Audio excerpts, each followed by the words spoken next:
Hi hello வணக்கம் and welcome to உப்புமிளகா. ஒரு குட்டி மினி விளாக் பார்த்தலாமா? நேற்று பிரகதீஷ்க்கு ஃபர்ஸ்ட் நாள் ஸ்கூலு. அவனை பிக்கப் பண்ண தான் போயிருந்தோம். இதில் பார்த்தோன்னையும் ரொம்ப ஹாப்பி ஆயிட்டான். பட் அவன் ரொம்ப டயர்டாக இருந்தான். ஸ்கூல்லேயே ஸ்டேஷ்னரி ஐட்டம்ஸ்லாம் கொடுத்தாங்க. அதை வாங்கிட்டு வெளியே வந்தாச்சு. மார்னிங் தம்பி ஸ்கூலுக்கு போகும்போது வாட்ச் கட்டிட்டு போனான். இப்போ எங்கடான்னு கேட்டா. ஒரு பொண்ணு கேட்டுச்சாத்த, நான் கொடுத்தேன், எனக்கு திருப்பி கொடுக்காம போயிடுச்சுன்னா. ஏன்டா இப்படி எல்லாம் பண்றேன், நான் கொஞ்சம் அதட்டி பேசிட்டு இருந்தேன். அதுக்கு அவங்க மாமா ரிப்ளை பாருங்க.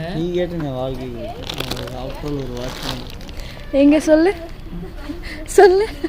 ஸ்டேஷ்னரி ஐட்டமில் இந்த ஸ்லிப்பருமே இன்க்ளூடு. அதுக்கான டோக்கன் கொடுத்தாங்க. நாங்கள் கடையில் போய் வாங்கிட்டோம். வீட்டுக்கு வந்ததும் அவனுக்கு நூடுல்ஸ் சப்பாத்தி தான் பண்ணி கொடுத்தேன். காலையில் மீந்து போன சப்பாத்தி என்ன பண்ணுறதுன்னு தெரியாதவங்க இந்த மாதிரி ட்ரை பண்ணலாம். ரொம்பவே டேஸ்ட்டாக இருக்கும். அது மட்டும் இல்லாமல் குழந்தைங்களுக்கு வெளியே வாங்கி நூடுல்ஸ் தர்றது ரொம்ப ஹெல்தி இல்லை. இந்த மாதிரி சின்ன சின்ன விஷயத்த ரீக்ரியேட் பண்ணி தந்தா ரொம்ப விரும்பி சாப்பிடுவாங்க. இது கூட முட்டையும் ஆட் பண்ணதுனால ரொம்ப நல்லா டேஸ்ட்டாக வந்தது. அவனுமே விரும்பி சாப்பிட்டான். இந்த மாதிரி வீடியோஸ்லாம் பார்க்க பிடிக்கும்னு நினச்சிங்கன்னா நம்ம சேனலை சப்ஸ்கிரைப் பண்ணுங்கள். நாளைக்கு வீடியோவில்